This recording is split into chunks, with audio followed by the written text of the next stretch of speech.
The moment is here, you can stop your search. It's Comics by Perch. Hey everybody, it's Perch. Handful of mails here. I'll put a positive spin on this, and it is a spin. So knowing that going in, a lot of people are trying to like come to more conclusions about why people are the way they are, and why there's more problem solving. Not all the problem solving is useful or productive, but there's people are trying to at least come to some conclusions about something, and it means people are thinking. And I'll take that. That's better than just kind of random rage. But a couple mails here. One, there was a video. I don't recall which video it was. I don't know. In some case, I was talking about Heidi McDonald and something she tweeted. If it's not clear, I think it should be clear, but it's not clear. My beef with the Heidi McDonalds, the Rich Johnsons, etc., have nothing to do with their gender, their politics. My assumption, for example, is Rich Johnson's politics are, give me all your money and chaos. And people who I find are my enemies, I'm going to smear until the end of time. I mean, I'm assuming there's some other politics in there, but I don't get too hung up in that part. A lot of people do. But you gotta, if you have a long memory, a lot of this stuff falls apart anyway. There's a lot of articles that get posted about kind of treatment of women, and we need to treat women well. And by the way, with 2 daughters, I agree with that. You do need to treat women well. But when it's coming from somebody who, if I back up like 8 years, had articles featuring kind of upshot photos of actresses, I'm just saying, when you're posting an article about, somebody, you could see somebody's panties up her skirt who has been cast as Nebula in, Guardians. And then a few years later, you're talking about treatment of women. I'm just saying, maybe you're not the one to climb on that soapbox, but whatever. Anyway, here's one mail. It says, regarding that tweet, this is the Heidi McDonald tweet. The funny thing about Heidi is that she's been saying a variation of something like this for 25 years. That's right. You guys need to get laid was way back in 1998, and yet nothing has changed. Perhaps it's her approach. Well, yeah, I mean, in this example, for sure, it's her approach. From my perspective, like everybody needs to get laid all the time. It's fun to get laid. Like who the fuck isn't wanting to get laid? It's a good thing. It's fun. That's like, let's say the obvious here. No matter what you're into, it turns out sex is fun. So, but if you're saying like I'm angry at something, here are my reasons why I'm angry at something, and the answer is, oh, you should get laid. It's like, unless the thing you're complaining about very specifically is I'm not having any sex, then the answer of you need to get laid is not a good answer. It's dismissive. It's like saying, oh, go piss off. And the people who use that know exactly what they're doing. They know they're not giving any kind of constructive answer to that. They're trying to diminish it, and it's gaslighting somebody from a perspective of, you have these problems. My problem with going to the airport is that they don't keep it clean, and there's you go through security, and the rules seem to randomly change at different times, and not very organized. Feels like for the 8,000th time, we're telling people to take metal out of their pockets before they walk through the metal detector. And so if I'm saying these are the problems of the airport, and the answer is you need to get laid, it's a way of basically saying, hey, I don't have the intelligence to respond to these points, and I don't have a good argument. So instead, I'm going to kind of portray you as a froth at the mouth lunatic who just needs some pussy. That's what we're going to do. And that's how it comes across. That's how it's used. That's how it's intended. And it's crap. And, the right answer when somebody does something like that is to go, okay, cool. So you have nothing to add to this conversation. I'll move on to people who are smart enough to actually participate. Wonderful. That's not what a lot of people want. They want this argument. They just want it on their terms where they get to dictate. That's what's going on. But is it her approach? Yeah, it's her approach. Like the approach for Heidi and for, and for people like Rich and others is, and anyone who's getting into comics news is, for fuck's sake, do news, not gossip, not hit pieces on people you don't like, not fluff pieces on people you do, not just as a regurgitating, Marvel PR machine. Actually do news.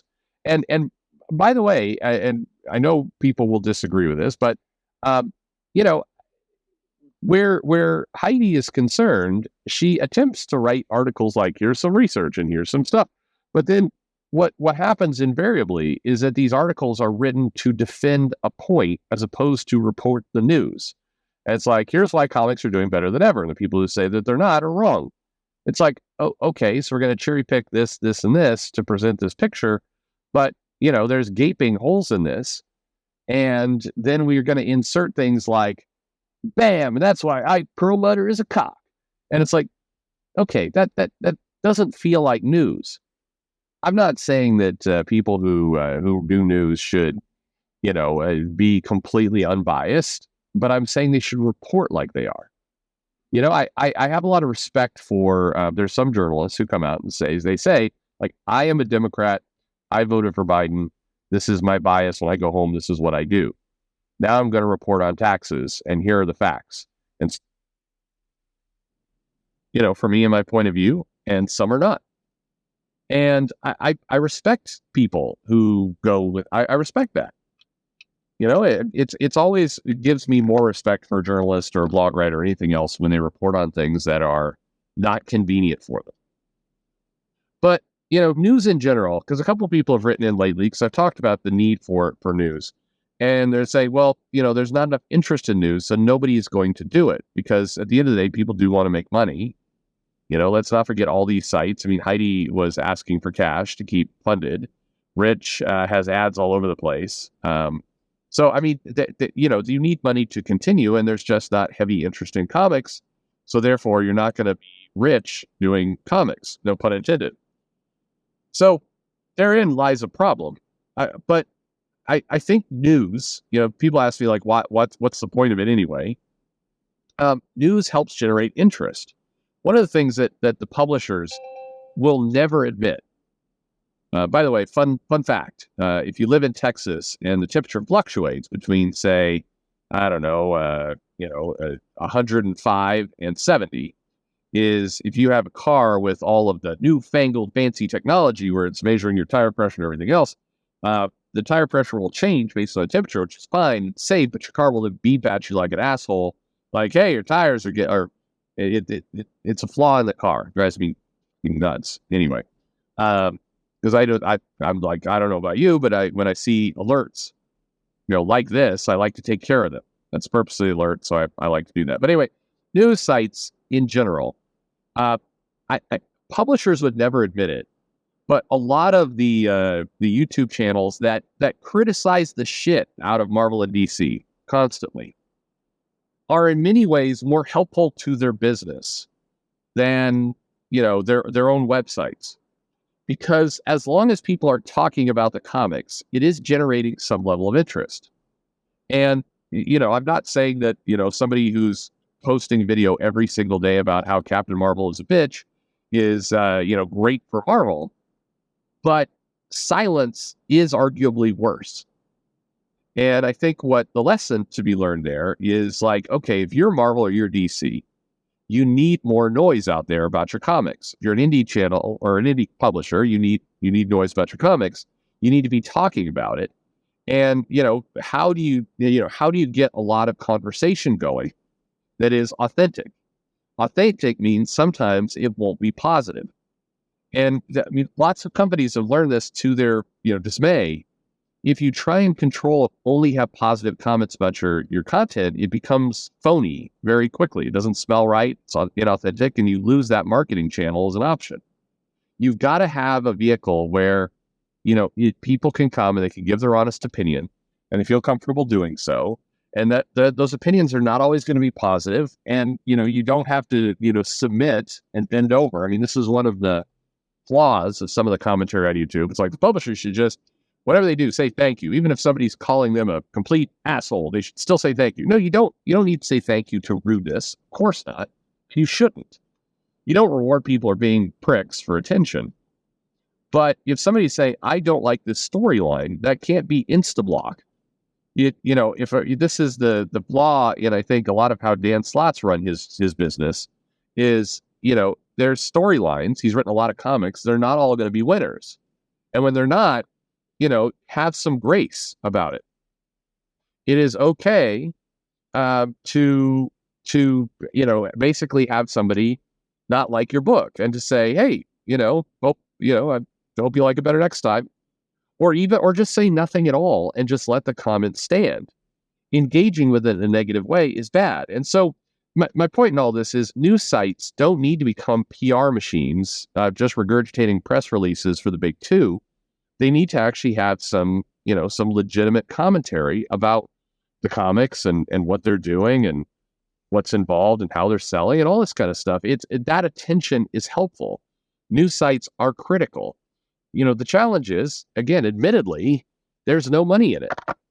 And so you're kind of stuck there in a bad situation where, people like to, when they're spending their time writing blogs and stuff, they like to get paid for it.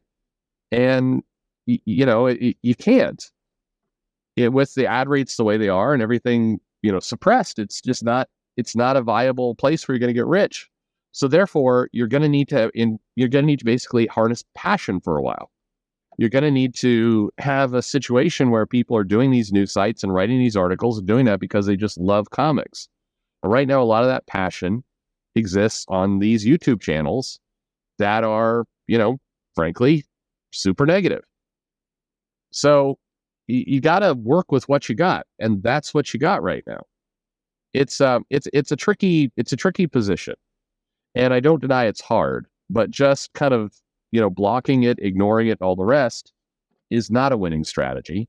I think we can all see that at this point, and changes need to be made. So anyway, I think news sites, they're critical, and if the money's not there, then there's going to have to be some level of passion, pro bono, free for a while, in order to build back up that interest. But one of the things, that you look at the places that do have interest, it's time to start harnessing that. And if you're going to, jump on board, then find some people who aren't total pricks. I try and be fair to Marvel and DC. I'm not volunteering for the job by any stretch of the imagination, but find some channels that are, at least have the, perception of being independent. Reach out and say, hey, let's get some of our creators on your channel. Let's start that conversation. Let's bring some, things on. And, I'm not looking for fluff pieces, but I'm looking for authenticity. Again, I'm not volunteering for the job. Please don't reach out to me. I don't want it. But anyway, as I'm trying to wind up the channel, I certainly don't need this shit. But there are lots of people out there who do kind of independent work, and you need to send the message to them like, look, I'm not looking for you to become a shill. Don't, if we're going to start to engage with you more and give you some things to talk about, don't fuck it up by, suddenly kissing my ass all the time. Be yourself. That's the right answer. And then kind of start to progress more into commentary and news, and things will be better. But anyway, my thoughts. Let me know your thoughts in the comments below. Like and subscribe. Thanks for listening.